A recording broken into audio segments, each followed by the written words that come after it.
Super. Bonjour tout le monde. C'est le dernier webinaire de la saison. Enfin, après, on va faire relâche pour l'été.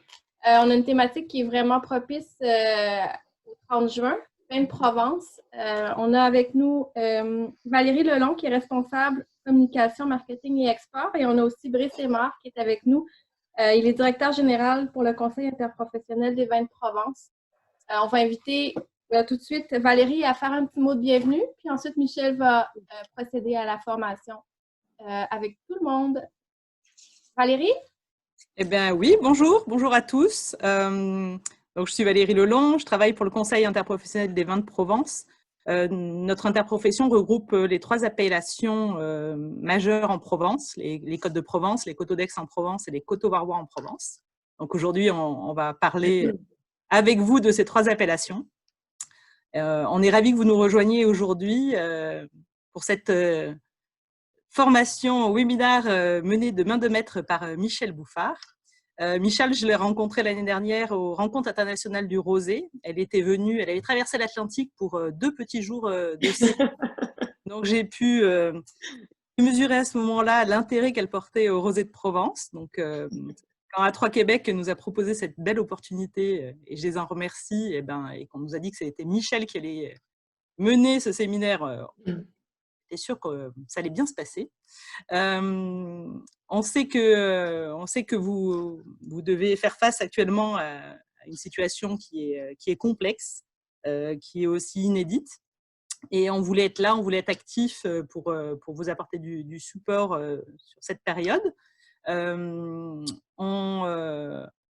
Voilà, ce séminaire en fait partie. Et puis, je voulais vous dire aussi qu'on déploie du coup sur l'ensemble du Canada un plan de relance à partir de maintenant pour soutenir la catégorie des Provences, des rosés en particulier.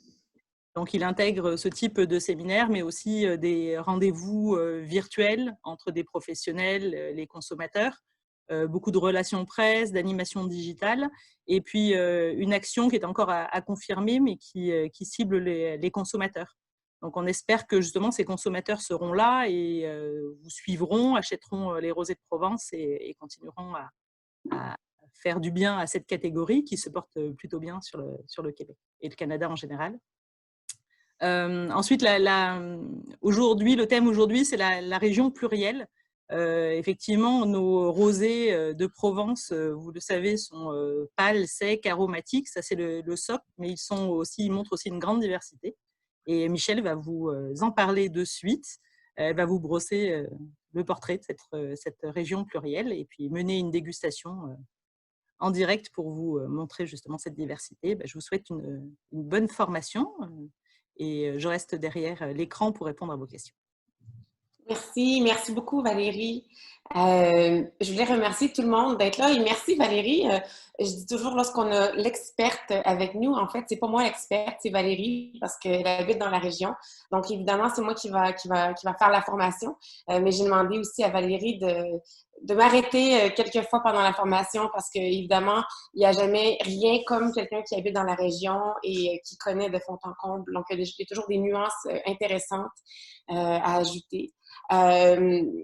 Donc, on va commencer, Catherine. Est-ce qu'on peut y aller? Catherine? Oui, Michel? On peut y aller? Oui. OK, super. Alors, j'étais très, en fait, Valérie disait à quel point j'étais enthousiaste lorsque j'ai pris l'avion pour aller au symposium qui était d'une durée que 2 jours. En fait, je suis très fascinée par le développement des rosés de Provence, par ce qui s'est produit dans les 20 dernières années. C'est quand même un phénomène. Moi, je me souviens, j'ai pris mon cours de sommellerie au début des années 2000 et j'oublierai jamais mon prof qui a introduit à l'époque les vins de Provence et qui dit, bon, ben, c'est une région qui produit beaucoup de rosés et c'est surtout pour les touristes. Et quand les gens reviennent à la maison, ils veulent se rappeler de leur voyage, donc on boit du rosé, mais la qualité n'est pas au rendez-vous. Et on sait très bien qu'aujourd'hui, on peut pas dire ça. Alors, d'une fois, c'est très, très impressionnant pour plein de raisons. D'abord, lorsqu'on regarde la qualité qui s'est améliorée énormément dans les 20 dernières années. Ensuite, c'est devenu le modèle au monde pour le rosé. Hein. Même qu'on n'habite pas en Provence et qu'on est un producteur, tout le monde essaye d'imiter un peu le style des rosés de Provence. C'est vraiment devenu le modèle pour les rosés. Alors, c'est assez fascinant et c'est facile de mettre tout dans le même panier. Je disais à Valérie tout à l'heure, lorsque j'ai dégusté plus de 60 rosés dans les dernières semaines, beaucoup étaient dans de la région de Provence et je me suis fait un devoir de le faire à l'aveugle parce que il y a beaucoup de nuances. Les nuances sont subtiles, par contre. Donc, je pense qu'une bonne compréhension du terroir des vins de Provence, en fait, de la région de Provence, va nous aider aussi à comprendre les nuances qu'on retrouve dans le verre. Et puis, lorsque vous êtes sur la route, vous êtes des agents. Une fois qu'on comprend ces nuances-là, je crois que c'est beaucoup plus facile d'expliquer pourquoi votre produit se distingue des autres. Alors, je sais qu'on sait très bien où est située la région de Provence, mais bon, juste pour se remettre en tête, on aimerait tous y être en ce moment. Alors, si on regarde un petit peu aujourd'hui la région, on a 494 caves indépendantes. On a toujours 63 caves coopératives, donc les coops demeurent assez importantes. 27 000 hectares plus de vignes et on produit 170 millions de bouteilles. Donc, marché très, très important, évidemment. Qu'est-ce qui fait cette région viticole unique? C'est vraiment un paquet de choses. Hein? Évidemment, on va voir les terroirs, les grandes lignes des terroirs qui sont uniques à cette région-là. Mais c'est combiné avec un climat un climat méditerranéen qui va avoir plusieurs influences. Évidemment, les vignerons qui sont derrière, avec chacun leur philosophie, leur façon de faire.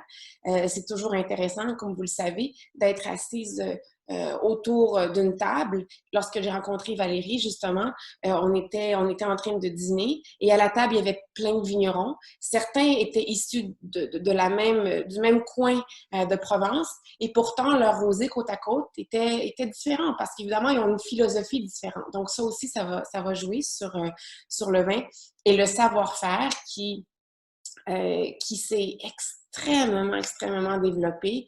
C'est impressionnant de voir toutes les recherches qui sont faites. Et on ne le dit pas assez souvent, mais faire du bon rosé, ça demande une technique, beaucoup de techniques. Si on décide de faire un rosé et de faire pousser les vignes pour en faire du rosé, c'est très complexe. Ça demande beaucoup de techniques, de bons équipements. Et ensuite, il faut être capable, après, la technique nous permet une liberté d'expression. Donc, une fois qu'on a maîtrisé la technique, on ne veut pas goûter la technique, évidemment, on veut goûter les terroirs. J'espère qu'on va pouvoir un peu regarder ça ensemble aujourd'hui parce que je crois que souvent, lorsqu'on regarde les rosés de Provence, on associe beaucoup à un style, à une technique, justement, une couleur, mais je trouve qu'on ne parle pas assez de diversité.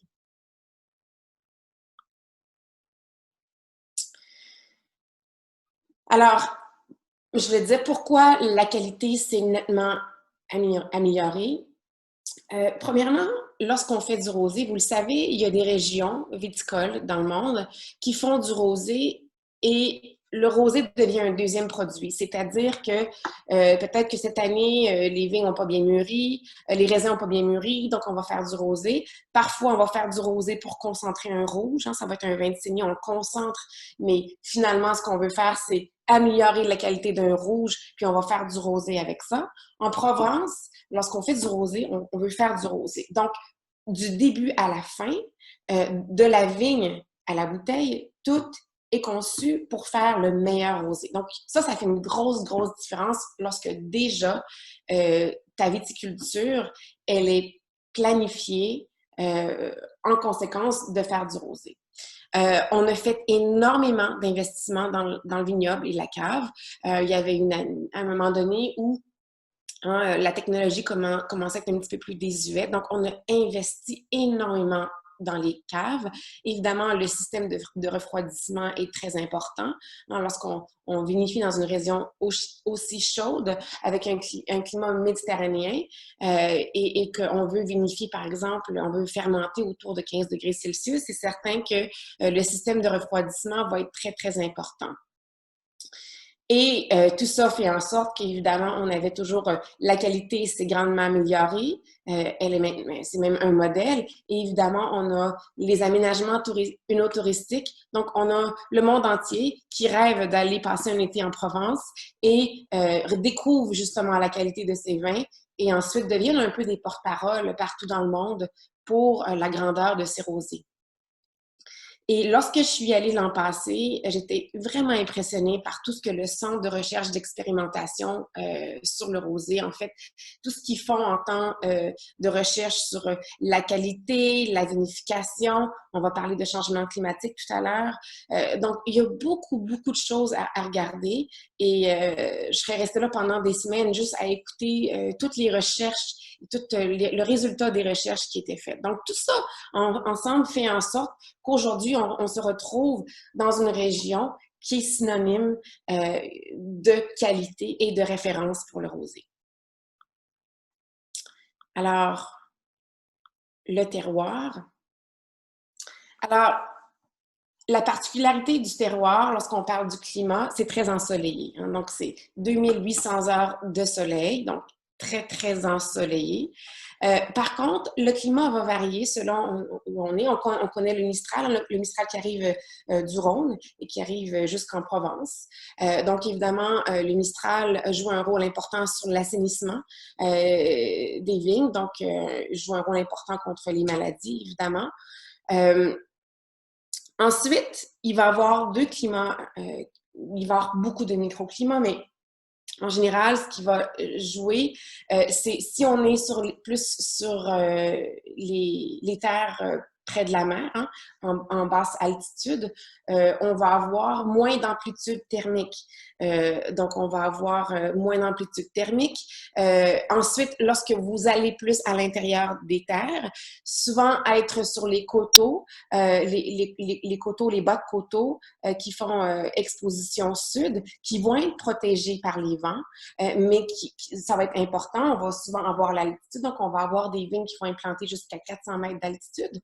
Donc, évidemment, l'altitude va venir jouer un rôle, l'exposition, et on va regarder qu'il y a plusieurs massifs.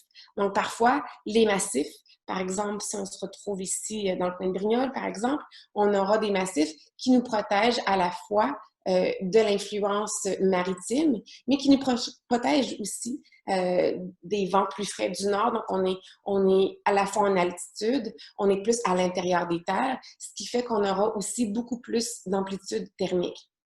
Donc, ça va être le climat, évidemment, il joue énormément sur le style de rosé qu'on va retrouver. Donc, on peut comprendre, juste en regardant la carte, à quel point on va avoir, d'une part, beaucoup de microclimats. Ensuite, les sols. On est tous fous de sol, évidemment.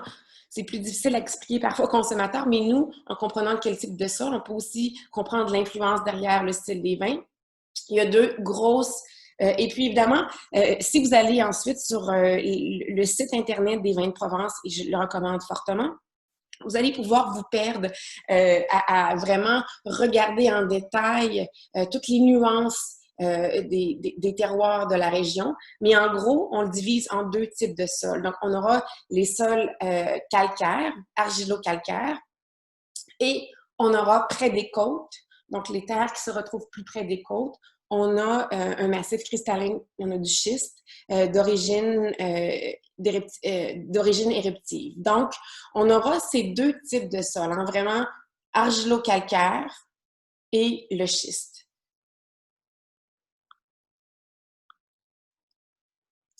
La région est connue pour son rosé. Évidemment, 90% de la région produit du rosé. On ne parle pas de blanc et de rouge aujourd'hui. Par contre, plusieurs d'entre vous travaillent avec des producteurs qui font les trois couleurs. C'est de magnifiques bijoux, mais aujourd'hui, on va se concentrer sur le rosé. Donc, on a parlé de climat. On a parlé de sol. On ajoute à ça une gamme de cépages assez impressionnante. Il faut se rappeler qu'en Provence, la Provence a été occupée par plusieurs nationalités, a appartenu par exemple au 19e siècle à la Sardaigne. Donc, on voit dans la région justement cette influence, les influences d'un peu partout. Donc, on retrouve beaucoup de cépages. Les cépages les plus plantés, ça va être utilisé, ça va être le grenache et le cinsault, qui sont souvent derrière le rosé. Ensuite, on va voir plein de nuances. Le mourvèdre, souvent, par exemple, va se retrouver plus sur le bord des côtes parce qu'il va avoir peut-être un petit peu plus de difficultés à mûrir au nord, bien que ça change un peu avec les changements climatiques. Ensuite, on verra le tibourin. On en parlait tout à l'heure juste avant que vous arriviez au webinaire, parce que c'est un cépage que j'aime beaucoup, même qui est très unique à la région, qu'on ne retrouve pas vraiment à l'extérieur de la région, mais qui demeure quand même en petite quantité. Pour moi, il y a une finesse autour du tibourin, il y a une élégance, mais il y a aussi de la matière. Donc, un cépage qui est très, très intéressant. On aura de la syrah. On verra que tout à l'heure, dans une des régions, Coteaux d'Aix-en-Provence, on retrouve Cabernet Sauvignon et Counoir. Souvent, on parle beaucoup plus du Caladoc en ce moment, qui vient d'être accepté dans justement Coteaux d'Aix-en-Provence. Puis, il faut se rappeler que souvent, les cépages blancs vont se retrouver aussi en assemblage. Ensuite, une question de cépage, qu'est-ce qui fait qu'on va choisir, qu'on va préconiser certains cépages? Ça va dépendre où le producteur est situé dans la région. Ensuite, il y a des producteurs qui vont tout vinifier ces cépages séparément, puis ensuite vont faire l'assemblage plus tard. D'autres qui vont faire la co-fermentation. Donc, ça aussi, ça va venir jouer, évidemment, sur le produit fini. Ici, on peut regarder, là, évidemment, grenache, cinsault demeurent quand même les cépages les plus importants. Aussi très adaptés, on parle lorsqu'on va dans la région, puis on va en parler, je le redis, à la fin, des changements climatiques, mais c'est quand même une thématique qui revient souvent lorsqu'on visite la région. Certainement, le grenache et le cinsault sont très adaptés aux conditions plus de sécheresse, parce que la sécheresse, parfois, peut être aussi un défi. C'est des cépages qui sont très, très adaptés au climat. Ça serait intéressant de regarder, par contre, cette portion de cépages dans 20 ou 30 ou 40 ans, même parce qu'on est en train justement de faire beaucoup d'expérimentations, de recherche sur d'autres cépages qui pourraient nous aider justement à s'adapter au changement climatique. Alors, comme je le disais, l'assemblage est une tradition. Il faut qu'on ait un minimum de 2 cépages pour la vinification. Ça fait partie du cahier des charges. Évidemment, il y a beaucoup, c'est intéressant, je disais toujours, la Provence est un peu victime de son succès, c'est qu'aujourd'hui, on sait très bien que les vins de Provence, que la Provence produit des rosés très, très qualitatifs. Et donc, il y a plein de régions dans le monde parce que le consommateur est venu à associer, même si en Provence, les couleurs varient énormément. Ça demeure quand même en général un rosé plus pâle. Donc, le consommateur associe cette couleur à la qualité parce qu'associée au vin de Provence, au rosé de Provence. Et il y a des producteurs un peu partout dans le monde qui essayent justement d'imiter, ou en tout cas, cette couleur est devenue un peu l'image qu'on veut donner au rosé qui est beaucoup associée à la qualité. Mais évidemment, la méthode de vinification qu'on va utiliser et le type de cépage vont aussi venir et derrière la couleur. Alors, qu'est-ce qui fait, donc on a parlé de climat, de sol, de cépage, évidemment la méthode de vinification, il fait pour beaucoup. Et il y a beaucoup d'options, vous connaissez toute la vinification, je ne vous expliquerai pas c'est quoi, mais évidemment, on peut avoir ici, c'est les 2 grandes familles, là. On a parfois le pressurage direct, donc on n'aura pas vraiment beaucoup de contact avec la peau, très peu. Donc, on aura une couleur qui est très claire, très limpide. On aura parfois une macération pelliculaire. En fait, si on a une macération pelliculaire, est-ce qu'elle est courte? Est-ce qu'elle est longue? On va regarder aujourd'hui les produits qu'on a. Souvent, s'il y en a, ça va être une macération pelliculaire assez courte. Parce qu'on veut quand même, en général, demeurer vers un côté un peu plus délicat. Donc, on veut pas beaucoup de tanins. Donc, c'est deux techniques. Et parfois, on utilisera un mélange des deux. Hein. Certains feront un assemblage d'une portion qui a été en pressurage direct, puis une portion qui a été en pressurage pelliculaire. Les vins de Provence sont secs. Donc, ça aussi, ça a beaucoup contribué ou à l'engouement des vins de la région, parce que je crois que les rosés dans le monde ont longtemps eu une certaine sucrosité. Le consommateur s'est tanné. Et donc, lorsque les rosés de Provence, lorsque la qualité s'est améliorée, lorsqu'on retrouve ce qu'on retrouve aujourd'hui, puis en plus sont secs, c'est sûr qu'on avait tout ce qu'on avait besoin dans notre panier pour justement conquérir le cœur des consommateurs. Et Michel? Oui. Pardon, Michel, alors pour finir sur cette oui. sur les techniques, je dirais que sur le pressurage direct, on a été assez précurseurs pour obtenir justement ces rosés pâles, enfin, et grâce à l'investissement de nos vignerons, vraiment on a été précurseurs dans la région sur ce point-là du pressurage direct, en le maîtrisant aussi toutes les techniques associées à cela. Et sur la macération pelliculaire, tu disais effectivement court, quand c'est court, c'est 2 à 20 heures à peu près, c'est moins d'une journée. Oui. Qui implique que le vigneron, pour cette macération, quand il choisit la macération pelliculaire, doit être vraiment tout le temps derrière sa cuve. Et ça aussi, c'est important, voilà, c'est par rapport à certains rouges, au rouge en général, à la vinification du rouge où le vigneron a le temps, là, il faut qu'il soit hyper précis en fonction des caractéristiques et de la typologie de vin qu'il veut avoir, des arômes qu'il souhaite avoir et aussi la couleur. Donc, cette macération pelliculaire, elle doit être hyper maîtrisée. Sur le pressurage direct, c'est une question de technologie, de maîtrise des outils utilisés, mais sur la macération, c'est vraiment l'œil du vigneron, le goût du vigneron.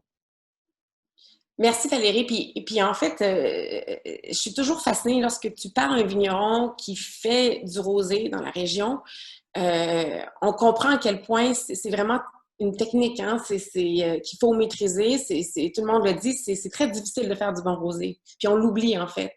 Donc, merci pour cette précision. Peut-être aussi une chose à ajouter sur la vinification, avant qu'on aille aux arômes, c'est on aura des producteurs hein, qui vont décider aussi de faire de la malolactique. Qui est quand même plus rare. Je ne sais pas, peut-être Valérie, tu as quelque chose à dire là-dessus, mais moi, j'ai vu quelques producteurs qui voulaient faire la malo pour peut-être créer un vin qui est plus stable, qui va avoir un potentiel de vieillissement. D'autres qui vont bloquer complètement la malo et donc d'autres qui vont faire une malolactique partielle. Donc, on retrouve aussi cette nuance et on ajoute à ça pour la vinification, on a des cuves inox. On a aussi des cuves béton et on aura aussi certains producteurs qui vont choisir de faire un petit peu de vieillissement en fût de chêne, en petit pourcentage ou en plus grand pourcentage, peut-être justement pour un autre style de rosé et aussi certains rosés qui auront un potentiel de vieillissement. Donc, il y a vraiment tout ça aussi qui va venir ajouter à toutes les nuances qu'on retrouve dans la région. Je disais, j'aime beaucoup ce tableau d'arômes parce que moi, je me souviens quand j'ai commencé à étudier en tant que j'étais sur les bancs d'école il y a 20 ans pour la première fois, on me met des rosés. Je trouvais que les rosés étaient peut-être plus difficiles, plus subtils que les nuances, par exemple, entre les blancs, entre les rouges. Personnellement, c'est quelque chose que j'avais plus de difficulté à identifier les arômes parce que je trouvais qu'il y avait beaucoup de subtilité. Je trouve que ce tableau nous aide justement à les catégoriser dans les groupes. Je dis toujours à mes étudiants, une fois qu'on catégorise les arômes dans des groupes, est-ce que c'est les agrumes ou est-ce que c'est les fruits jaunes? Une fois qu'on a fait ça, c'est beaucoup plus facile d'aller dans la précision des arômes. Puis je sais pas, il n'y a pas le côté salin hein, aussi qui va être très présent, là, qu'on va retrouver. Oui, il y en a encore d'autres, on pourrait en rajouter tellement. Oui, mais je trouvais que le salin, salin, oui, le côté salin, c'est quelque chose qui est quand même Mais merci de me donner l'idée, je vais compléter, c'est ça qui est bien aussi. Alors, on a 3 grandes appellations. Trois appellations, d'autres qui certaines plus grandes que d'autres. Évidemment, lorsqu'on regarde le sol et les massifs, les montagnes, on a les Alpes ici, on a l'autre côté, on a le Rhône. Donc, lorsqu'on regarde tous ces nuances, bien sûr qu'on aura 3 appellations et bien sûr que dans une de ces appellations, on aura des sous-appellations parce que justement, il y a beaucoup de diversité. L'appellation qui est la plus importante en tant que production, c'est Côte-de-Provence qui regroupe une grosse partie. Et on verra tout à l'heure que Côte-de-Provence, parce que justement, c'est assez énorme. Là, si on regarde, on a tout ça ici. Hein? Donc, Côte-de-Provence, on verra que si on est à l'intérieur des terres, ici par exemple, où est-ce qu'on est protégé complètement de l'influence maritime, on aura une influence plus continentale, on aura à certains endroits de l'altitude. Ce sera très différent que si on est par exemple ici et balayé par les vents de la mer avec très peu d'amplitude thermique. Donc ça, évidemment, on va avoir Côte-de-Provence qui est une appellation grande, on aura des dénominations de terroirs, justement, qui nous offrent la possibilité d'avoir une idée d'un terroir peut-être plus précis à l'intérieur. Alors, on a 5 dénominations de terroirs dans le Côte-de-Provence. Je retourne toujours au début, mais on regarde qu'à l'intérieur des terres, à l'ouest, plus à l'ouest, puis aussi ici, dans le cas à l'intérieur des terres, on aura plus de calcaire. Lorsqu'on retrouve plus sur le bord de la mer, on aura plus de schiste. Évidemment, les massifs. On regarde ici, par exemple, on a le massif des Maures. Hein? On a une autre montagne ici. Donc, chaque fois qu'on a des massifs, ça vient nous bloquer justement de l'influence océanique, ce qui fait qu'on aura une influence plus continentale. Donc, ça, si on regarde chacune de ces dénominations, on va aller une par une, là, mais on comprend très bien pourquoi il y avait ce besoin d'établir des sous-appellations à l'intérieur de Côte-de-Provence. La dernière est née en 2019, donc je disais tout à l'heure à Valérie, on a eu très peu la chance d'en voir ici dans le marché, parce qu'évidemment, c'était fait en 2019. Alors, dénomination de terroir, on aura aussi une charte spécifique, donc un cahier des charges. Donc, si vous vous penchez sur ces dénominations de terroir, vous allez vous rendre compte qu'ils ont chacun leur cahier des charges pour les cépages, pour les rendements aussi. Pour nous qui sommes un peu geeks du terroir, bien évidemment, on a une typicité dans les rosés qui est associée justement à ces régions. Alors là, on va regarder en gros, si on va commencer plus en gros, puis on va aller plus dans les dénominations de terroir. Mais on regarde ici, hein, ces régions-là, ben, on est sur les bords de mer. Donc, on aura moins d'amplitude thermique. On aura aussi des sols variés, mais on a vraiment là, du schiste. On a à Fréjus, moi je dis toujours Fréjus, mais les Provençals disent Fréjus. On a justement des sols volcaniques rouges qu'on retrouve à Fréjus. Donc, on a aussi la différence. Et si on va ici, je retourne où est-ce qu'on était là?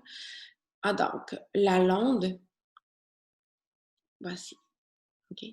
Donc, la Londe, qu'est-ce qu'on a? On a l'influence maritime directe. Donc, on n'a pas beaucoup d'amplitude thermique. En fait, on a très peu de différence entre le jour et la nuit. Il faut se rappeler qu'est-ce que ça veut dire. Qu'est-ce que ça veut dire lorsqu'on a une amplitude thermique importante? On a une maturité plus lente. Puis évidemment, ça va nous aider à préserver l'acidité. Je ne veux pas dire qu'il n'y a pas de fraîcheur ici. C'est juste qu'on va venir, généralement, le cépage va venir à maturité plus rapidement et on aura aussi moins d'amplitude thermique. Ici, on dit qu'on a une maturité précoce, évidemment, sur des schistes. C'est des vins qui, pour moi, je trouve un peu plus fruités. un peu plus accessible en jeunesse. Peut-être que Valérie, tu peux peut-être mettre ta pointe là-dessus sur le style de la Londe que toi, tu découvres dans la région. Le style de la Londe, ce sont des Ouais. vins.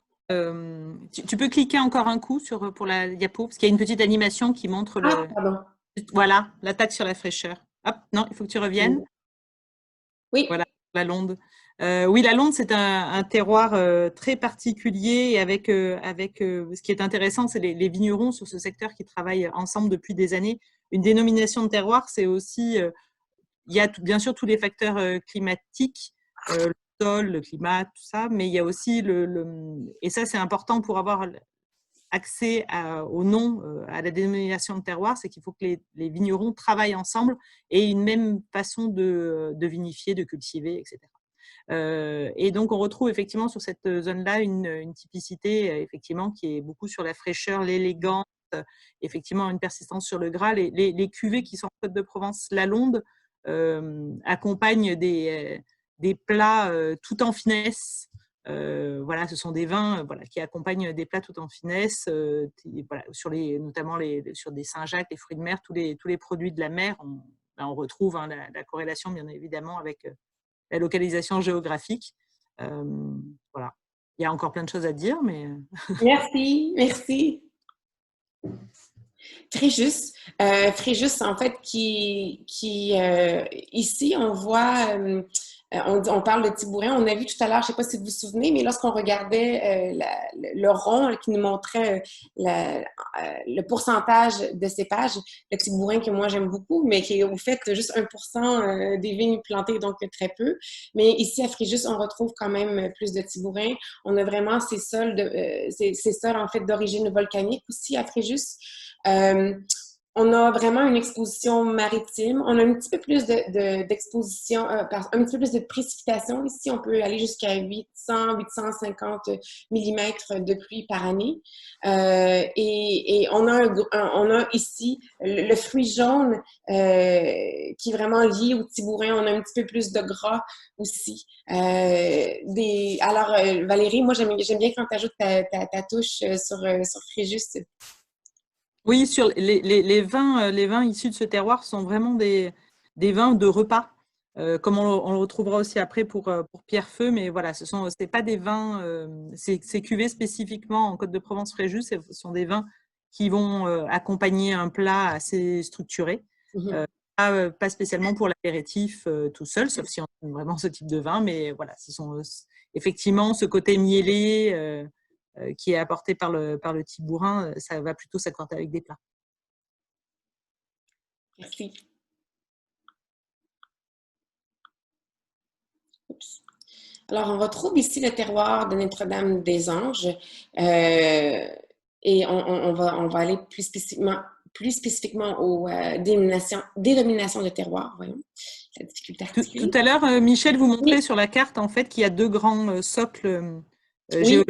Il y a d'un côté l'argilo-calcaire et de l'autre le schiste. Oui. Et si vous vous rappelez sur cette carte, en fait, il y a un moment, il y a un croisement où on est entre les deux.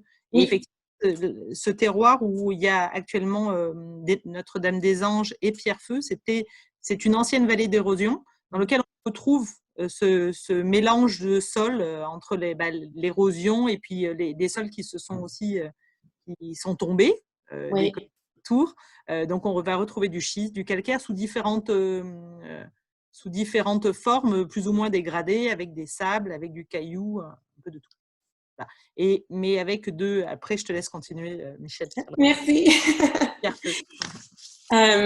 Alors, Notre-Dame-des-Anges, qui est nouveau depuis 2000, donc une dénomination de terroir qui est nouvelle depuis 2019. Mais je crois que les gens dans la région savaient très bien, évidemment, qu'on avait un microclimat assez unique. On n'a pas d'influence on n'a pas d'influence de la mer ici. Donc, on est vraiment très protégé, en fait, des vents. Donc, on va avoir une maturité période moyenne. On a beaucoup de fraîcheur. Mais Valérie, je sais que toi, tu m'expliquais en fait une particularité tout à l'heure avant qu'on commence le webinaire sur Notre-Dame-des-Anges. Oui, c'est la sapidité en fait. le fait de déguster et d'avoir systématiquement cette envie d'y revenir, c'est une des caractéristiques de cette appellation, ce qui peut être super bon pour les ventes. Et Effectivement, comment t'expliques, Valérie, cette sapidité qu'on retrouve justement à cet endroit plus qu'ailleurs?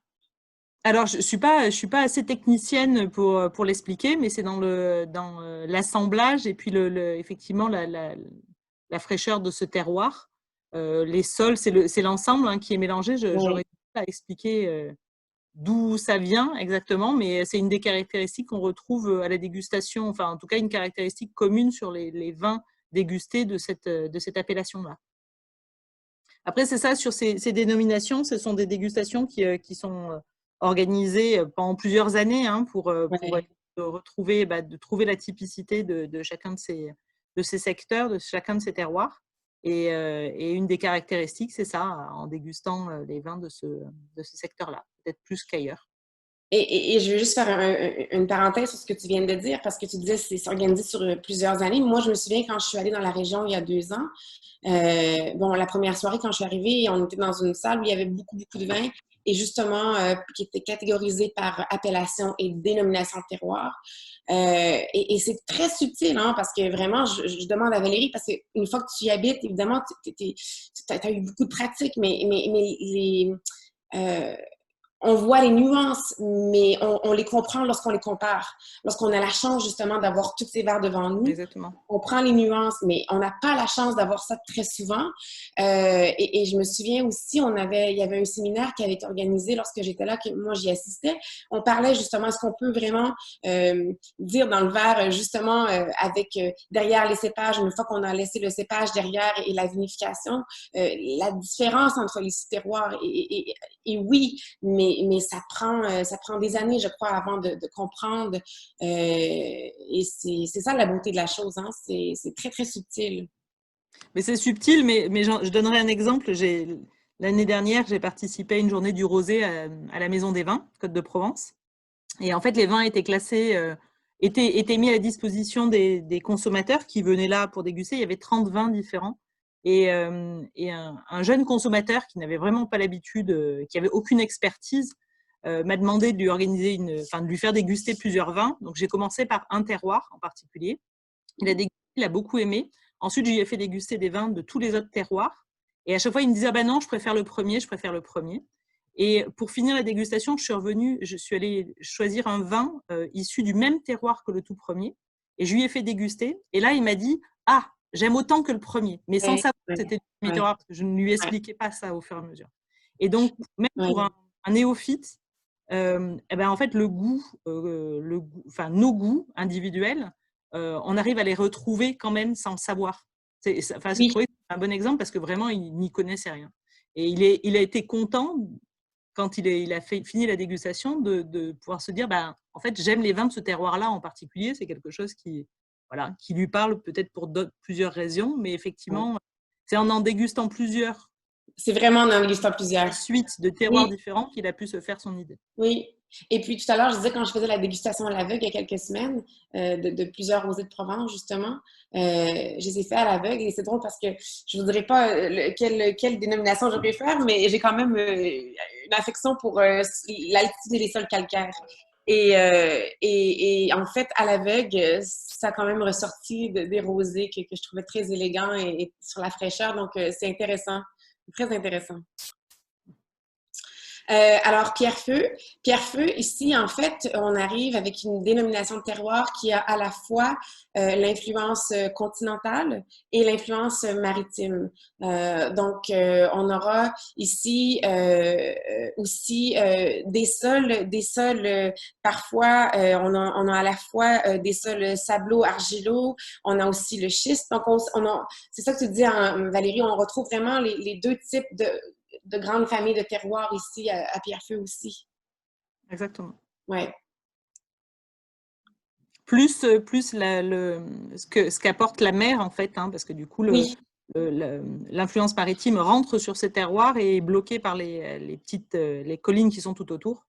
Et du coup, le vent circule aussi dans ce terroir et ça apporte beaucoup de choses, le vent pour la vigne. Alors, on s'en va au terroir des hauts pays qu'on appelle, où est-ce qu'on aura un climat méditerranéen mais intérieur. Donc, on a beaucoup moins, évidemment, l'influence maritime, océanique. Et on se retrouve plus ici, on est plus dans le monde, on a beaucoup de sols calcaires. Alors, terroir de Sainte-Victoire, ici. Puis on va regarder aussi tout à l'heure un coteau d'Aix-en-Provence. Qu'est-ce qu'ils ont en commun? Bien évidemment, on est plus... Ben, ça dépend parce que coteau d'Aix-en-Provence, ici, on va avoir quand même des terres qui sont près de la mer. Et plus qu'on s'en va vers le nord, plus qu'on sera justement, on aura des collines, on aura des massifs qui nous protègent justement de l'influence océanique. Puis on aura beaucoup de parcelles qui sont sur calcaire, argilo-calcaire. On pourrait faire un séminaire entier juste sur les terroirs, parce qu'effectivement, il y en a aussi 5 différents dans les coteaux d'Aix. Mais comme vous avez vu là aujourd'hui sur la présentation, on en a concentré certains avec les grandes caractéristiques. Mais effectivement, chacun est assez. Et puis, je disais ça quand on va sur le site que vous avez, on peut vraiment voir tous les types de terroirs en détail. Donc, allez-y si vous voulez puiser un petit peu plus loin. Alors, Sainte-Victoire, en fait, qui est au pied de la montagne de Sainte-Victoire, qui est en altitude, plus en altitude, et sur aussi du calcaire. Donc, tu peux m'arrêter si je me trompe, Valérie, mais pour moi, Sainte-Victoire, je pense vraiment à la subtilité, puis à la fraîcheur, puis à l'élégance, avec une fraîcheur qui est justement plus nordique. Oui, beaucoup plus de fraîcheur, beaucoup plus d'acidulé également. Oui. C'est un terroir, voilà, quand on vendange, à la Londe ou à Fréjus à partir du 20 août, on vendange beaucoup plus tard en Sainte-Victoire. Voilà, les vendanges aussi, la maturité est plus tardive. Et effectivement, on retrouve ce côté très, très acidulé sur les Sainte-Victoire qui en fait une des caractéristiques. Oui. C'est des vins que j'aime beaucoup, justement, par leur élégance. Il y a un côté un peu plus réservé sur les rosés.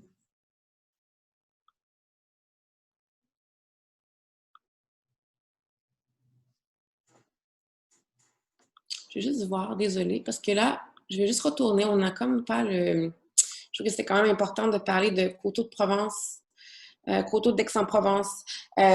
Donc, cette région ici, on l'a vu tout à l'heure, on a coteaux d'Aix-en-Provence qui va varier beaucoup en microclimat, mais on est vraiment dans une région méditerranéenne. On a beaucoup de soleil, on a aussi l'influence du Mistral qui descend. Et on aura beaucoup de différences si on est évidemment dans un terroir qui est plus près de la mer, en basse altitude, versus si on rentre plus à l'intérieur des terres, un petit peu plus d'altitude, avec des massifs qui nous protègent du vent. On aura aussi un microclimat qui est différent, mais on tend à avoir de l'argilo-calcaire. C'est intéressant aussi parce que on parlait tout à l'heure que le Caladoc est maintenant accepté dans l'appellation. On a aussi un groupe de producteurs que vous connaissez au Québec, dont, par exemple, Vignolor. On a aussi Révelette. Oui, qu'on voit dans notre marché. Et c'est quand même des producteurs qui ont mis de l'avant, par exemple, qui essaient de mettre un style de l'avant de la région. On pense, par exemple, au Cabernet Sauvignon.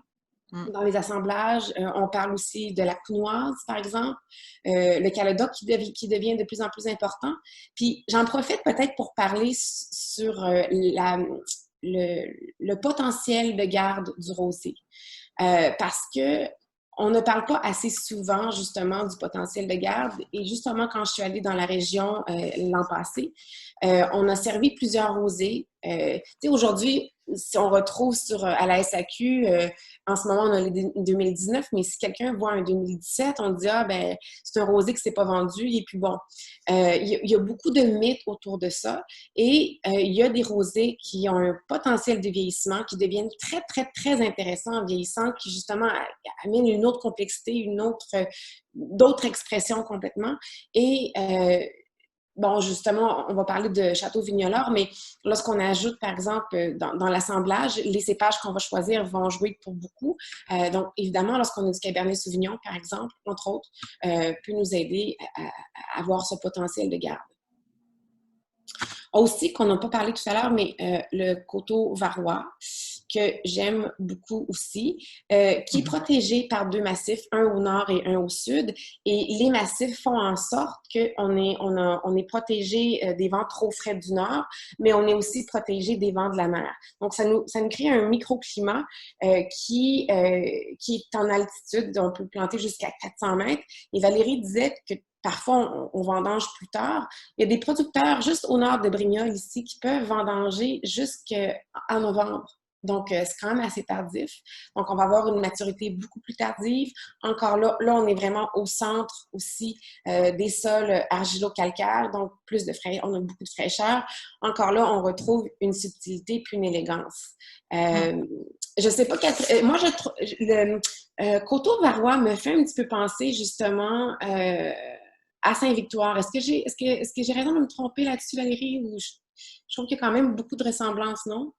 Après, moi, je le classerais pas de la même façon. Ça dépend vraiment de la façon dont les vignerons ont qualifié et puis d'où ils se trouvent aussi dans les coteaux varois. Après, effectivement, sont très proches au niveau du terrain, ce qui vraiment fait la caractéristique des coteaux varois, parce qu'on me demande souvent, vu que c'est vraiment englobé au milieu des côtes de Provence, mais c'est vraiment l'élévation de la vigne. Il y a clairement, quand on arrive vers les coteaux varois, on monte en altitude et on redescend de l'autre côté quand on revient vers les côtes de Provence-Sainte-Victoire ou vers les coteaux d'Aix.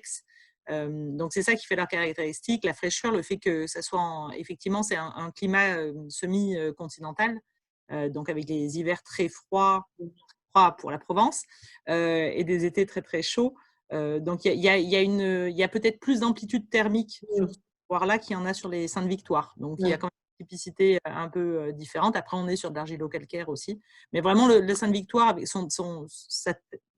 la terre, concrètement, vous arrivez, tout est blanc en Sainte-Victoire. C'est en coteaux varois où il y a quand même un mélange.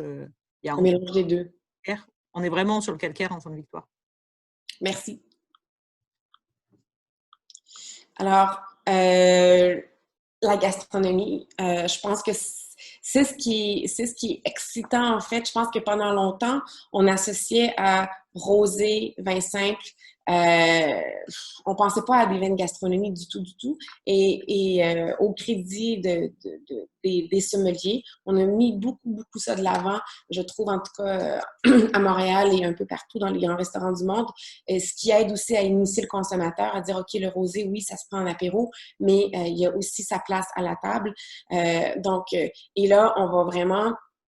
on peut passer du homard avec un rosé qui a plus de matière, qui a même peut-être fait un petit peu de fût de chêne, qui a peut-être même fait un peu de malo, qui est un peu plus rond, à quelque chose de plus léger. Donc, on peut même y aller sur une viande grillée. Hein. Souvent, l'été, les gens se disent « Ah, mais moi, je prends de la viande, mais je veux pas de rouge. » Le rosé, je dis toujours, c'est un beau compromis entre les deux. Puis, encore là, les rosés qui ont plus de matière avec les viandes grillées, c'est absolument magnifique.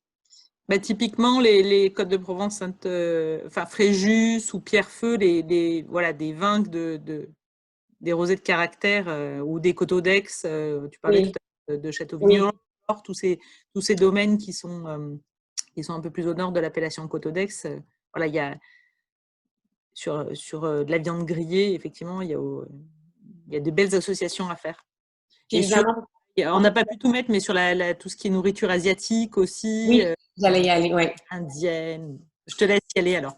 Non, mais j'adore parce que la cuisine asiatique, pour avoir habité 20 ans à Vancouver, c'est le paradis de la cuisine asiatique. Ouais. Et donc, oui, j'ai eu le bonheur de m'amuser avec plein d'accords avec la cuisine asiatique pendant plusieurs années.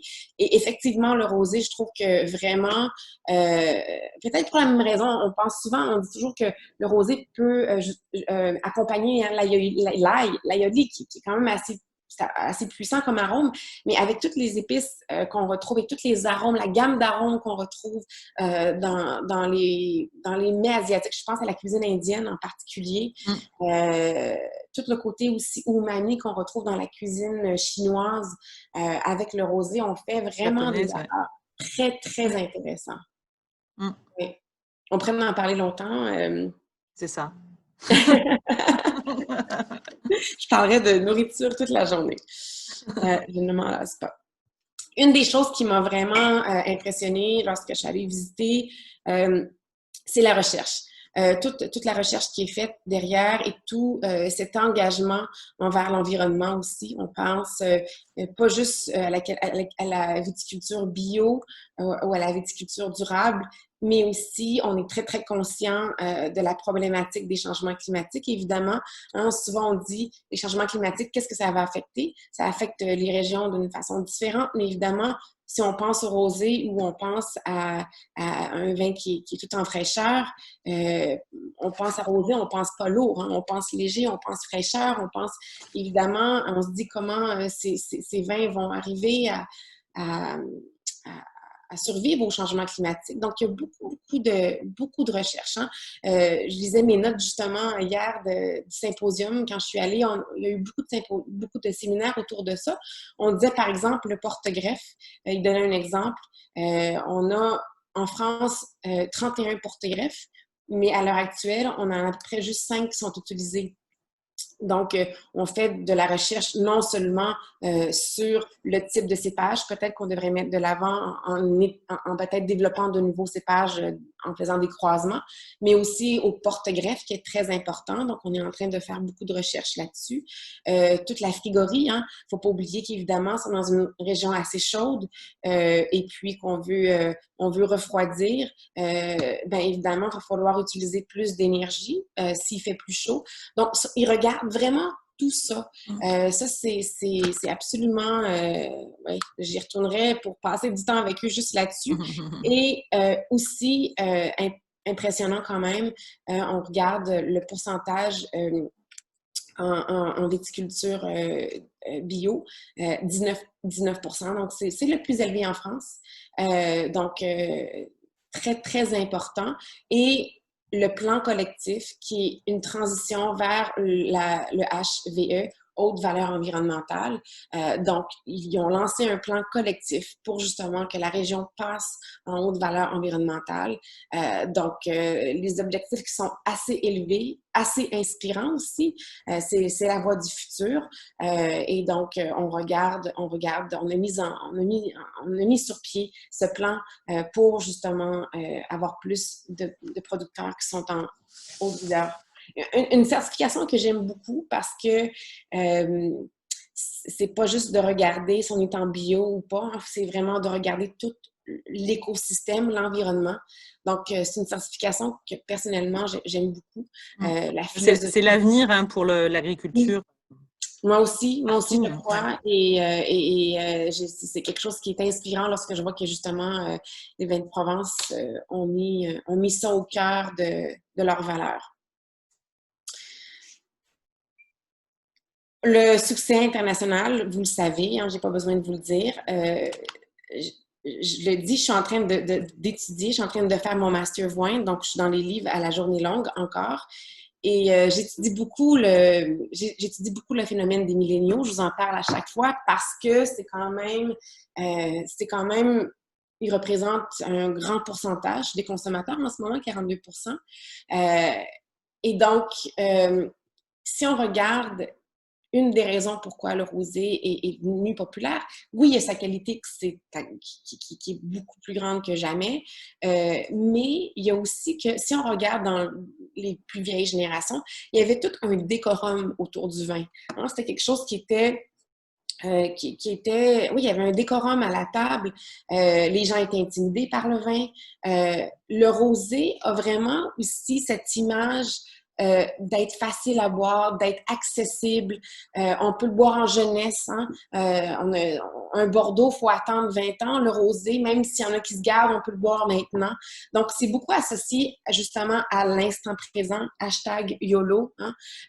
Donc, il y a vraiment ça, innovation. Donc, ça, c'est une des raisons pour lesquels les milléniaux, puis on sait très bien si vous êtes obsédé par les couleurs, je ne sais pas s'il y en a qui sont obsédés par les couleurs, mais la couleur, le rose des rosés de Provence, en fait, c'est exactement cette couleur-là qui a été nommée le rose, la couleur des milléniaux, c'est le rose des rosés de Provence.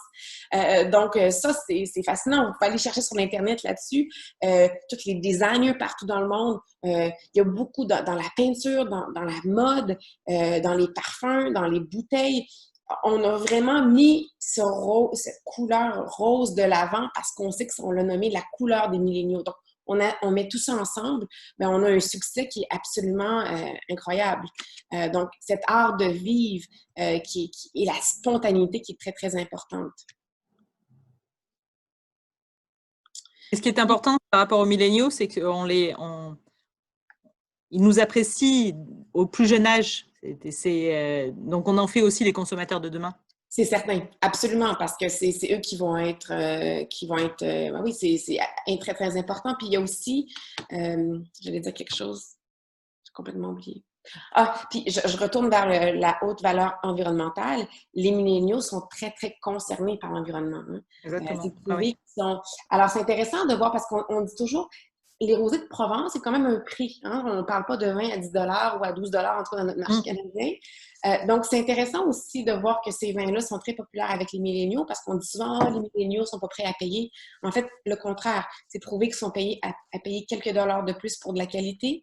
Et lorsque, en plus, il y a une valeur environnementale, ça va être un atout de plus pour eux. Donc, ça, c'est très, très important. C'est payer un peu plus cher pour un produit qui qualitatif. Rejoint leur valeur. Oui, oui. Alors, juste pour se remettre en tête avant la dégustation, les chiffres, parce que je sais que vous êtes des agents et c'est toujours intéressant de voir où on se situe un peu. La production mondiale de rosé. Voilà. La France et les États-Unis, l'Espagne, évidemment, renforcent leur position. Mais moi, ce qui me fascine là-dessus, ce serait intéressant de refaire cette carte-là dans 10 ans parce que justement, cet engouement de rosé fait en sorte que des régions qui, à une époque, produisaient pas ou peu de rosé, maintenant, tout le monde fait du rosé. Hein. Donc, c'est intéressant de regarder cette carte au fil des années.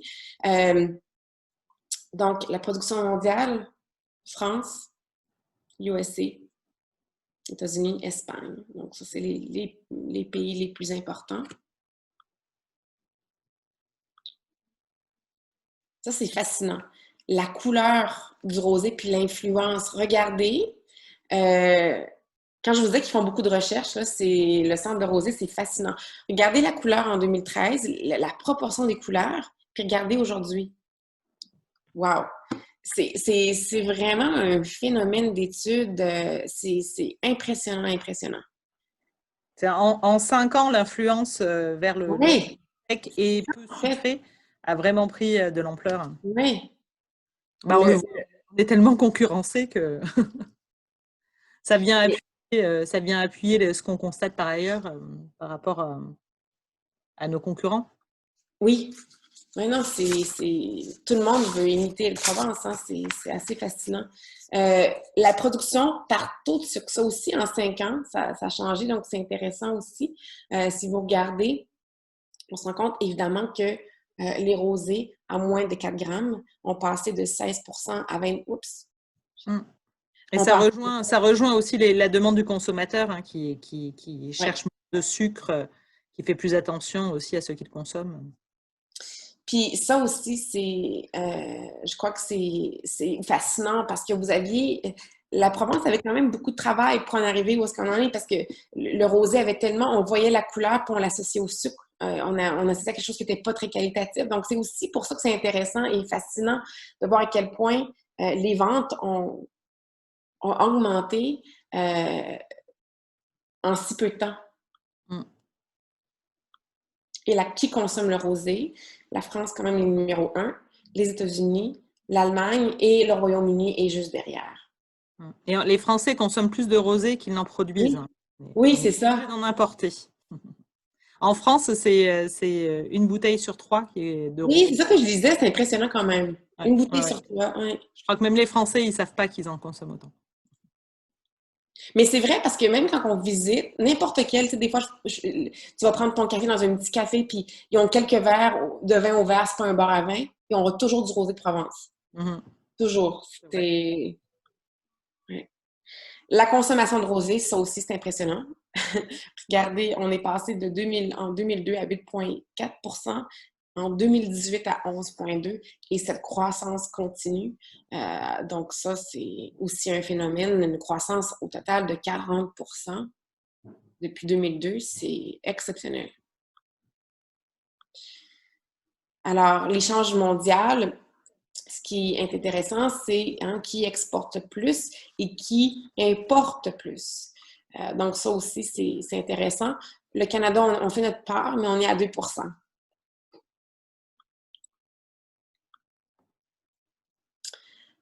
Alors, en volume, en valeur, donc là, vous avez la différence des chiffres encore là. Ça, ce sont pour les rosés de Provence, en fait, nos principaux marchés. Donc, depuis déjà pas mal d'années, notre principal marché, c'est les USA, avec quasiment la moitié de nos volumes, la moitié de nos valeurs. Et, et le Canada, en fait, il a reculé dans le tableau. C'est plus que 3 %. Mais en fait, en volume, c'est beaucoup plus important. Ça a toujours été en progression. C'est juste qu'il y a certains pays qui ont progressé plus vite et qui ont rapidement pris la place. Je pense notamment à l'Australie, qui était inexistant parmi nos marchés export il y a encore en arrière et qui est très rapidement passé dans le top 10. Mais le Canada performe toujours depuis une dizaine d'années. C'est en progression, très très belle progression. Donc, c'est intéressant parce que tu parlais de l'Australie, Valérie. oui. J'ai passé beaucoup de temps en Australie. J'y vais à chaque année, des fois 2 fois par année. Et je juge beaucoup de concours là-bas. J'étais là en octobre. Et c'est intéressant parce que justement, il y avait la catégorie rosée, une catégorie qu'on n'avait pas nécessairement avant. Oui. Et là, tu vois que les vignerons, en fait, ont vraiment la Provence en tête. Donc là, ils sont en train de changer tout le style de vin rosé. En fait, j'assiste à ça depuis quelques années, la transformation du style de vin rosé. Ils boivent des rosés de Provence et c'est vraiment l'image qu'ils ont en tête. Et je vois depuis quelques années à quel point ça influence le style des vins qu'ils produisent. Ça, on le voit partout. Hein. Alors voilà, exportation vers le Canada.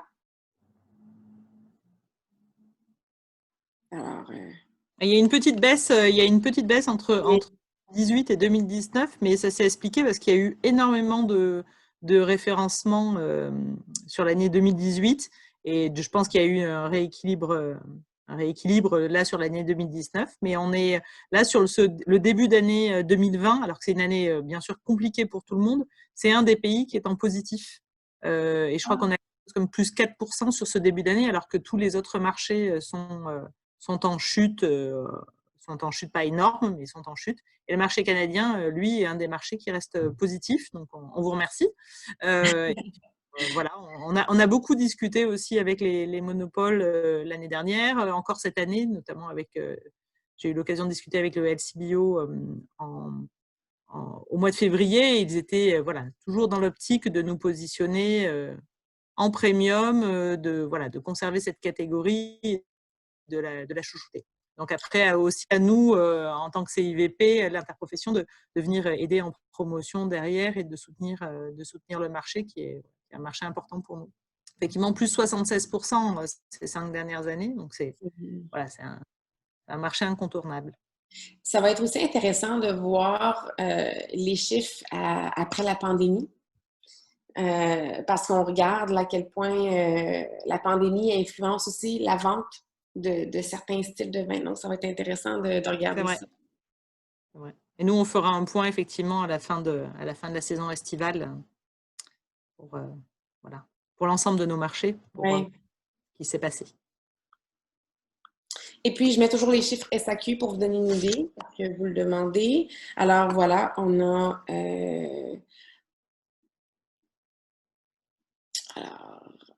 10%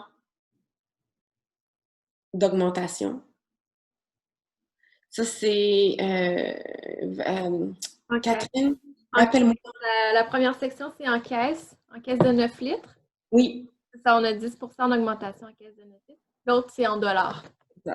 Donc, on a une augmentation de 13,2 en dollars. Donc, on est à la hausse. On fait notre travail, Valérie. C'est très bien, on est... Et puis, j'ai l'impression que vous en avez vendu aussi quelques-uns là pendant le confinement. Donc, Oui, oui. Ben, en fait, je pense que tout le monde boit plus que jamais. Hein? Je pense que ça... Voilà. Ouais. Bon, voilà. Je voulais vous Et puis demain, ça peut être une belle occasion aussi. Ben, pour la fête du Canada. Ben oui. Alors, je voulais vous montrer ça ici avant qu'on parle. Puis je sais qu'on est un petit peu en retard, là, mais on achève. Désolée pour le petit retard. Je vais vous montrer ça ici parce que je ne sais pas vous, mais moi, quand il s'agit de décrire la couleur des blancs, des rouges, ça va. Mais les rosés, les nuances, je les trouve hyper difficiles. Si vous allez sur le site des Vins de Provence, il n'y a pas autant de couleurs que ça. Mais moi, Valérie, je vous dis, vous devez produire ça pour tout le monde parce que pour les étudiants, ça nous aide tellement, là. Alors, il y a beaucoup de nuances de rosé. Hein. Donc, allez-y, là, vous les avez par groupe. Moi, je trouve que ça aide beaucoup. Ils ont défini par groupe les rosés et ça nous donne un outil pour décrire la couleur. Alors, le premier vin, puis là, Valérie, vraiment, sens-toi très libre d'ajouter tes mots parce que c'est des producteurs que tu connais bien. Château Lalieu, qui est très bien connu au Québec, qui performe chaque année dans notre marché. Un producteur que j'aime beaucoup, qui est dans une Coteau-Varois, donc on est plus à l'intérieur des terres, donc plus d'amplitude thermique. On a cette fraîcheur, cette subtilité, cette élégance apportée à la fois par le climat et par les sols calcaires. Une famille de 5 générations. On est à 75% cinceau et 30% grenache. Le cinceau qui donne cette délicatesse aussi au vin. On a ici la macération, mais seulement 2 à 5 heures. Donc, lorsque tout à l'heure, on disait la macération, lorsqu'on la fait en général, c'est quand même assez court. Ici, on est à 2 à 5 heures de macération. Valérie, est-ce que tu veux ajouter quelques petits trucs sur ce vin-là? Non, je te laisse. Tu l'as plus dégusté que moi cette année, je pense. Je l'ai dégusté 2 fois, les 2 fois à l'aveugle. Et on est vraiment plus ici, je trouve, sur les agrumes. Hein? Une amertume agréable, mais pour moi, c'est vraiment là, finesse, élégance, subtilité. Et c'est quelque chose que je vois avec des plats plus délicats. Les ceviches de poisson, par exemple, à l'apéro. Je ne le mettrais pas, par exemple, sur les viandes grillées. Je trouve qu'il faut préserver ce côté plus discret que j'aime beaucoup, beaucoup. Vraiment, un producteur qui réussit très bien et qui... Je sais pas, est-ce que j'ai des gens de Balthazar ce matin avec nous? Non. Château d'Astros, qui est un domaine historique, hein, qui est un domaine de 800 ans, donc beaucoup, beaucoup d'histoire. Un château qui a été construit dans les années 1600. On n'est pas très loin de Fréjus, mais on n'est pas à Fréjus. On est quand même Côte-de-Provence. On est Côte-de-Provence, mais on n'est pas dans la dénomination terroir de Fréjus, mais on est juste un peu à l'ouest. Donc, on serait plutôt dans le terroir, autour du terroir de Notre-Dame-des-Anges, là, pour le vieux. Exactement, mais on est à l'ouest de Fréjus. Ouais. Exactement, oui. Et donc, ici, si je comprends bien, on est vraiment on a les deux sols. On a un petit peu de calcaire, puis on a aussi ce schiste à la fois, non? On est pas très loin du pied du massif des Morts, effectivement. C'est ça, exactement. Qui est le massif schisteux.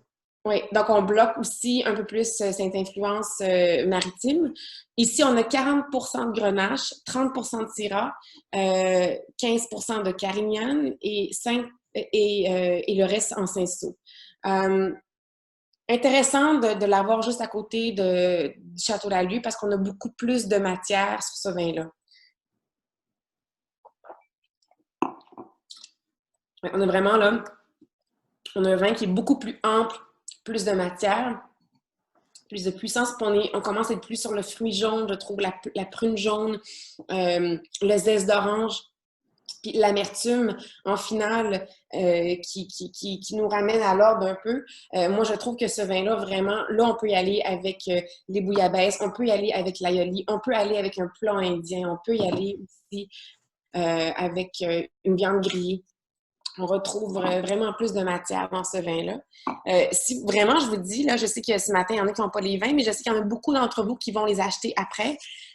Si vous voulez vous faire une petite dégustation avec vos amis pour comprendre les nuances, vous allez voir, c'est vraiment la meilleure façon, hein, c'est de dégoûter côte à côte puis de voir. Mais là, juste ces deux-là, déjà, on voit beaucoup de nuances qui sont différentes.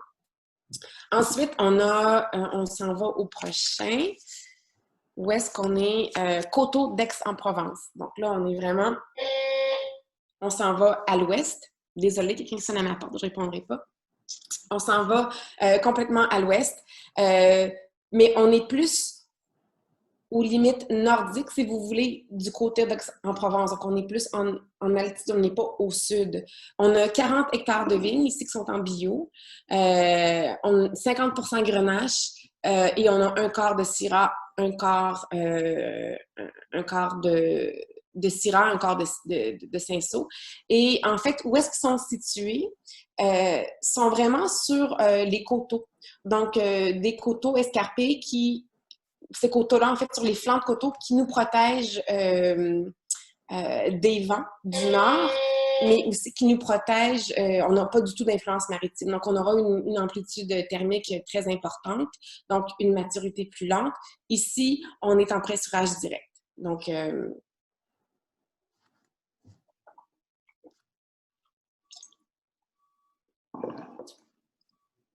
c'est mordant. Il y a une belle matière, beaucoup de substances, un côté salin que j'aime beaucoup, un côté presque anisé aussi. On retrouve vraiment beaucoup de caractère, je trouve, dans ce vin-là, mais toujours en étant sur l'élégance. Puis cette cuvée-là, en fait, j'ai fait l'exercice il y a quelques années. J'ai gardé une bouteille pour voir quelques années et je l'ai ouverte cette année. Elle avait 3 ans d'âge. Très, très bien gardée. Il y a des producteurs qui sont situés dans cette partie-là de Coteaux d'Aix-en-Provence, justement, qui font des rosés, qui ont de la matière, puis qui ont un potentiel de vieillissement. Puis voilà. Et on termine avec le Château Vignolard 2019. J'étais bien contente de servir ce vin-là, en fait, parce que justement, on a encore un vin qui est juste. En fait, si on regarde, on est Coteaux d'Aix-en-Provence, plus au nord, mais sur la partie est. On est de l'autre côté de la montagne Sainte-Victoire. C'est ça. L'appellation Côte de Provence qui est au pied et de l'autre côté de la montagne, eh bien, on retrouve une partie des coteaux d'Aix, mais dans un terroir beaucoup plus au nord, en fait. Oui. On est à 400 mètres d'altitude ici, donc on est plus au nord. Et Vignolard était connu parce qu'il y avait les vignes de Cabernet Sauvignon qui étaient ici des plants de Château de la Lagune à Bordeaux. Donc, c'est un domaine qui est réputé, qui aussi fait des rosés qui, d'après moi, en tout cas, puis peut-être que Valérie, tu as eu plus d'expérience que moi, mais moi, je trouve qu'ils font des rosés qui ont de la matière, qui ont presque un côté un petit peu tannique, puis des rosés qui peuvent se bonifier avec le temps, vraiment. Là, on pense vraiment à des plats un petit peu plus copieux à la table, mais j'aimerais bien le mettre dans ma cave puis le revisiter dans quelques années pour voir comment il évolue. Ici, on est à 40% de grenache, 30% de syrah, 20% Cabernet Sauvignon. Et on a un petit peu de rôle, donc 10% de rôle. Intéressant ici, quand je lisais la fiche technique, pressurage direct. Mais intéressant, il y a 7% de Cabernet Sauvignon qui ont été fermentés en pièces de 400 litres de fût de chêne neuf. Donc, c'est une matière un petit peu plus tannique, là, on la sent, puis on sent qu'on a la concentration, l'extrait sec pour avoir un potentiel de vieillissement. Pendant le concours là, des vins de Provence, ils ont présenté un rosé 2012. Un 2012, et puis? Ouais. Donc, c'est vraiment un domaine qui présente des vins qui sont, voilà, qu'on peut consommer dans son millésime. mais effectivement qui est travaillé pour avoir aussi du potentiel de garde, comme tu le disais. Et ils aiment, je sais que le directeur du domaine aime faire des verticales régulièrement quand il a des visites au domaine. Il aime proposer des verticales pour démontrer. ce potentiel de garde, effectivement. Il y a presque un côté, je trouve aussi, iodé. Anisé, iodé, sanguin, mais dans le bon sens. Puis cette matière, on goûte puis on dit oui, ce vin-là va nécessairement vieillir avec le temps. Alors, je voulais vous demander, est-ce qu'il y a des questions? Vous pouvez allumer votre caméra, peut-être, on va terminer. Je voudrais terminer, avant de prendre les questions, remercier l'A3 Québec pour cette chance et Valérie et les Vins de Provence. Merci de nous avoir donné. On a vraiment fait la surface. Hein, on a juste regardé un petit peu, mais je pense que ça donne le goût aux gens, en tout cas, d'aller plus loin puis de comprendre qu'on ne peut pas mettre toutes les vins de Provence dans le même panier. Il y a beaucoup de diversité. Si on regarde les climats qui varient, les sols, les cépages, les méthodes de vinification, tout ça fait en sorte qu'on a beaucoup, beaucoup de diversité, mais je pense que ce qui est toujours au rendez-vous, certainement, c'est la qualité, la grande qualité des vins. Et on comprend pourquoi c'est devenu un modèle partout dans le monde, parce que c'est la référence lorsqu'on pense aux rosés de grande qualité. Donc, merci de nous avoir permis de faire un petit escapade dans votre région ce matin. Merci, Michel. Est-ce qu'il y a des questions? Est-ce que tu regardais s'il y a des questions, Catherine? Non, c'est bon. On a des beaux commentaires. Il y a quelques personnes qui ont dû nous quitter, mais on a encore la majorité des participants qui sont là. Est-ce qu'il y avait d'autres questions? Vous êtes contents? Vous pouvez allumer votre micro, ceux qui sont encore là. Encore. Ça me fait tout le temps du bien de vous voir. Je m'entendais, Michel, tu parlais des vins de Provence avec des vins indiens. Tu sais, je t'avoue que je mange plus des vins indiens quand il fait plus frais, plus. Je sais pas si je suis la seule, mais des mets épicés, tout ça, je mange ça plus en hiver. Je pense que les vins de Provence, ça se boit pas juste en été. Puis même merci, Catherine, de le dire. Oui. Il y a un hiver qui ressemble peut-être à notre automne ou notre printemps. Je pense qu'eux-mêmes boivent du vin rosé à l'année. Puis ici au Québec, puis dans beaucoup d'autres pays, on associe ça à l'été. La SAQ, c'est la première à faire une commande spéciale de vin rosé pour la saison. C'est dommage parce qu'on a un super beau choix en ce moment, mais le reste de l'année, ça manque de variété un peu. Il y en a quelques-uns qui arrivent, mais il y a des perceptions à changer, puis on ne sait pas trop par où commencer. Je suis la première à chaler tout le monde avec le vin rosé, là, tout le monde le sait, mais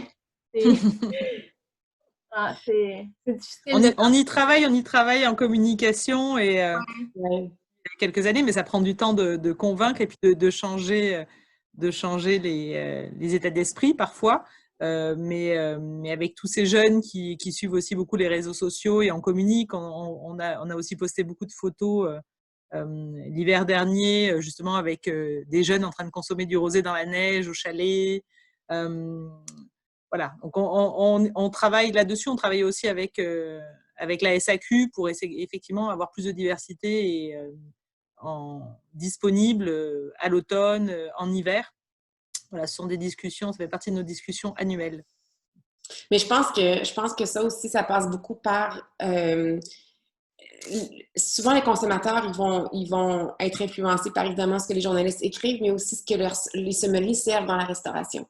Alors, si on est en janvier ou en février, au lieu de prendre un verre de vin blanc ou peu importe, le sommelier propose un verre de rosé avec un plat. C'est comme ça qu'on comprend que, OK, on peut le boire à l'année. Puis je pense que oui, il y a beaucoup de travail à faire parce que le blanc, on le boit à l'année. Je ne sais pas pourquoi le rosé, on ne le prendrait pas à l'année. Donc, je pense que ça passe beaucoup par la gastronomie, de montrer aux gens, justement, comment... Par la prescription. Oui, mais c'est parce que le rosé et le rosé de Provence notamment, il a vraiment un pouvoir évocateur, un pouvoir de... Voilà, il évoque l'art de vivre, les vacances, la relaxation et je pense que les consommateurs, ils ont ça aussi en tête. Ils associent tellement ce produit à tout ça. Mais on peut faire tout ça, on peut être en vacances en hiver, on peut se créer un environnement en hiver. Donc, c'est sur ces codes-là qu'on travaille pour la désaisonnalisation. Et effectivement, la prescription des sommeliers, là, on va faire des rendez-vous virtuels justement très rapidement, là, autour à partir de début juillet, et ça s'adressera aux sommeliers pour discuter aussi de tout ça. En fait, c'est qu'au Québec aussi, et puis probablement sur beaucoup d'autres marchés, les vins rosés, la disponibilité est là pendant l'été. Si on veut faire des activations pendant le reste de l'année, en automne ou en hiver, ben, les produits ne sont pas nécessairement disponibles. Peut-être que les agents aussi peuvent le jouer par importation privée ou dans la restauration ou essayer d'avoir une offre qui est aussi variée le reste de l'année. Oui. Tout le monde a une carte à jouer. Catherine, ta caméra est fermée. J'ai soif. C'est mieux. Ben, merci beaucoup tout le monde. Merci d'avoir été au rendez-vous. Merci.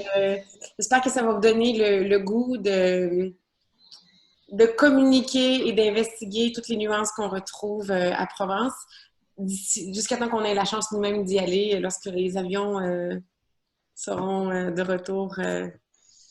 Ouais. Ça nous permet je de sais voyager. que Michel surveille ça de très près et je pense qu'elle n'est pas la seule. Ouais. Merci beaucoup. Merci beaucoup, Michel, pour le temps que tu as passé et tout ce que tu as partagé avec nous aujourd'hui. Merci aussi, Catherine, pour avoir proposé qu'on fasse partie de cette belle aventure. Puis j'espère qu'elle se renouvellera.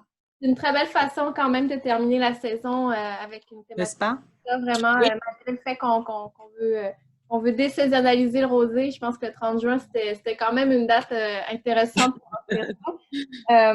Puis merci à tout le monde. Merci à tous les participants fidèles. Puis merci justement à Vins de Provence pour cette confiance-là. Merci Michel pour cette saison c'est le 9e webinaire qu'on fait. On n'aurait jamais cru se rendre à 9 avec des thématiques aussi intéressantes quand on a lancé ça. Ce qu'on peut rappeler, c'est qu'on a eu 9 webinaires, mais qu'il y a tous les profits qui vont être réinvestis cet automne dans un projet de relance de notre industrie. Donc, on risque de reparler des vins de Provence puis de reparler de toutes ces thématiques qui ont participé à cette série de webinaires-là. Puis on va reprendre avec une super thématique qu'on ne dévoilera pas tout de suite parce que c'est quand même excitant. Mais là, c'est Vins de Provence aujourd'hui. On va continuer de surfer là-dessus. Mais on va revenir le 27 août avec un retour des webinaires. Puis après ça, on a déjà 2-3 webinaires qui sont déjà prévus pour les jeudis matin encore. Fait que si vous êtes encore disponible et intéressé, ça va continuer avec d'autres belles thématiques. Et on profitera de l'été pour faire relâche. Merci Michel, merci Valérie. Merci à tous les participants et puis une bonne fête du Canada à tous. Alors, profitez. Merci. Bon apéro en vous. Non, moi aussi, je vais fêter ça demain, je pense. Merci beaucoup, Michel. J'ai un Canadien à la maison. Oui, j'ai oublié, évidemment, oui. Un franco-canadien. Ouais. Merci. Au revoir. Merci à tous.